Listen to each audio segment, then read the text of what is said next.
Buenas noches, estimados alumnos del curso de Instituciones de Derecho Público. Vamos a ver ahora la unidad 3 del programa.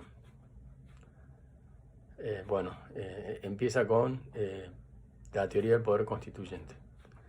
¿Qué es el poder constituyente? Enseña Vidar Campos que es la competencia, aptitud o habilidad que tiene un Estado para dictarse una constitución de forma tal de poder organizarlo en forma jurídica. En la tipología o clasificación del poder constituyente tenemos el poder constituyente originario y el poder constituyente derivado. El poder constituyente originario es la facultad para dictarse esa primera constitución que tiene el Estado en nuestro país. Ese poder ha sido ejercido. ¿Se acuerdan cuando vimos el preámbulo de la Constitución? Cuando hablamos del Congreso General Constituyente que se reunió en Santa Fe en 1853, que proclamó, declaró y estableció la Constitución. Bueno, ahí tenemos una etapa en donde el poder constituyente originario hace su aparición, ¿no? La Convención Constituyente de Santa Fe en 1853. Y después el poder constituyente derivado es la modificación de la Constitución que se lleva a cabo por las formas previstas o establecidas en un procedimiento especial. Nosotros, el poder constituyente, la forma de modificar la Constitución está establecida en el artículo 30. El artículo 30 de la Constitución dice que esta Constitución podrá reformarse en todo o en parte previa intervención del Congreso de la Nación y con el voto de las 2/3 partes de sus miembros. 2/3 partes de sus miembros se refiere al total de las cámaras, ¿tá? Existe acá un pequeño inconveniente, ¿no? Porque se acuerdan qué es esto de poder modificar la Constitución, y por otro lado, ¿se acuerdan que en la primera parte habíamos visto que había cláusulas o contenidos pétreos que no podían modificarse? La forma representativa, republicana y federal de gobierno, el sistema democrático y el sistema de confesionalidad del gobierno. Bueno, esta contradicción se resuelve con lo que dice la doctrina, que acepta la posibilidad de reformar la Constitución en los contenidos pétreos siempre que no se trate las partes esenciales, de forma tal, dice Vidar Campos, que no podría suplantarse sistema democrático por un sistema totalitario, un sistema representativo por un sistema monárquico, después tampoco podría un sistema federal cambiarse por un sistema unitario, y respecto al tema de la confesionalidad del Estado no se podría establecer un sistema laico, ¿tá? Entonces, de esa forma se subsana el tema de los contenidos pétreos. Ahora vamos a lo que es la etapa y procedimiento de reforma. Bueno, existen dos etapas, como ustedes saben, existen dos etapas para reformar la Constitución. Tenemos una etapa de inicio y una etapa revisora. En la etapa de inicio es el Poder Legislativo el que tiene que dictar una ley declarando la necesidad de la reforma.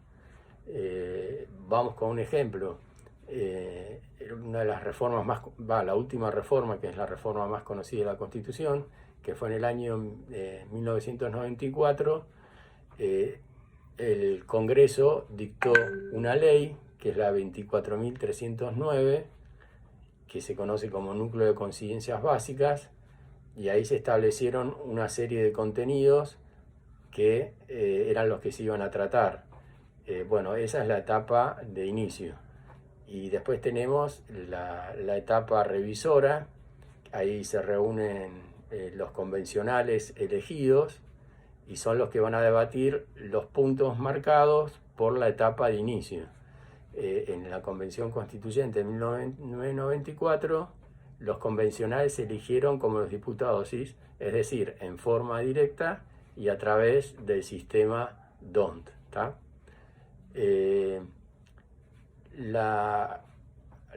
Finalmente, el punto, no por ello menos importante, que nos queda para hablar es el tema de las reformas constitucionales que ha tenido nuestra República.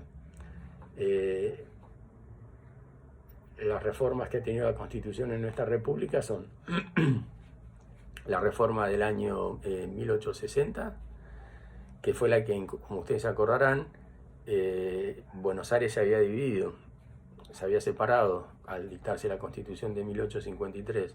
Entonces, con la reforma de 1860 se incorpora la ciudad de Buenos Aires dentro de la Constitución, dentro del Estado, y un aspecto, una cláusula que se agrega en esta reforma de 1860 es el actual artículo 33 de la Constitución, que es el tema de los derechos implícitos.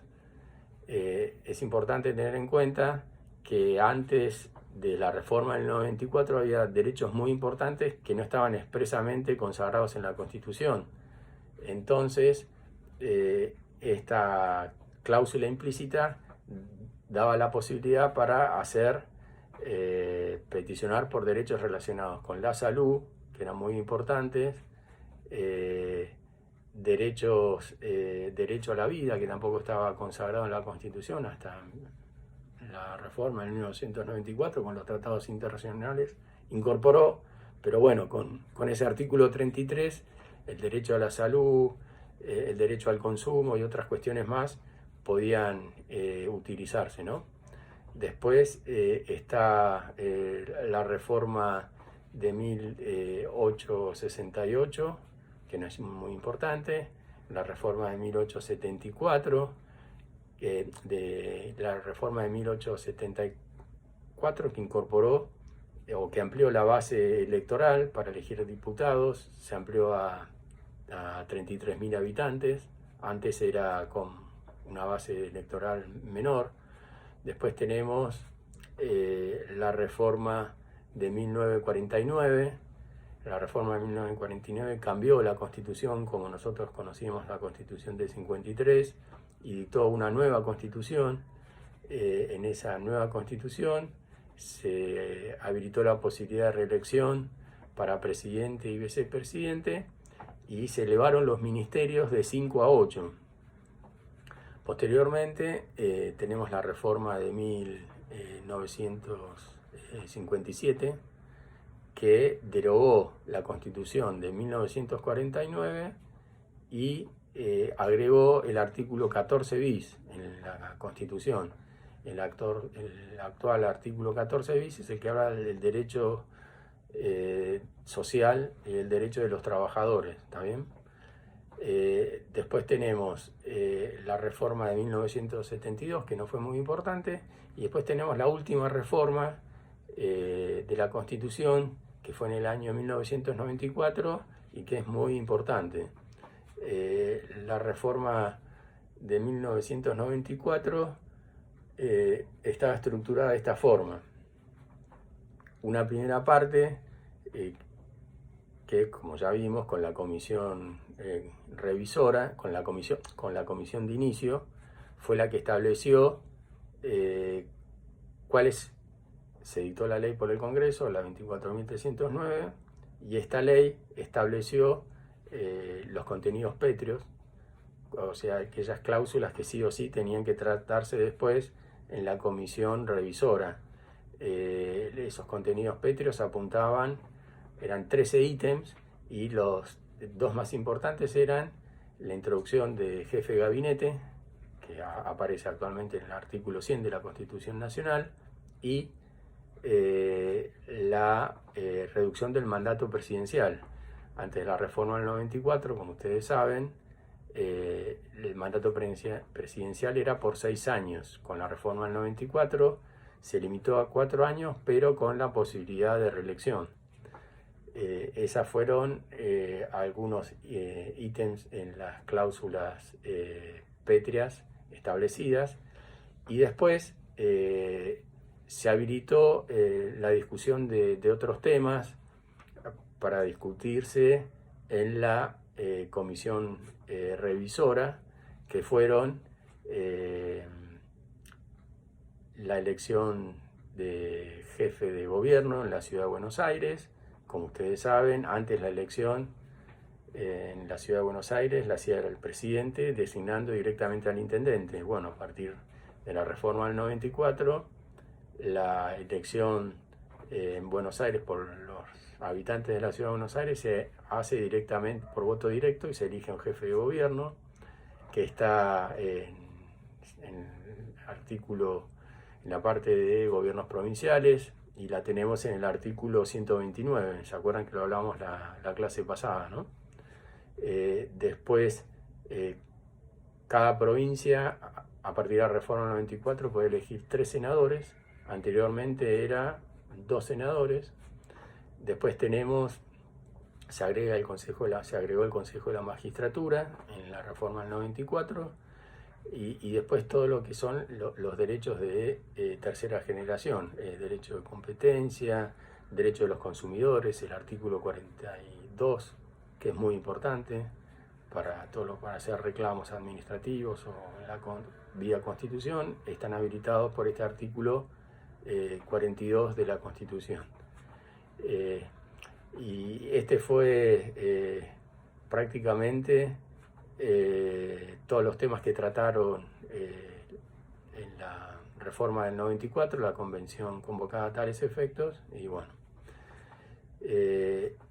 los invito a que sigan participando en el foro.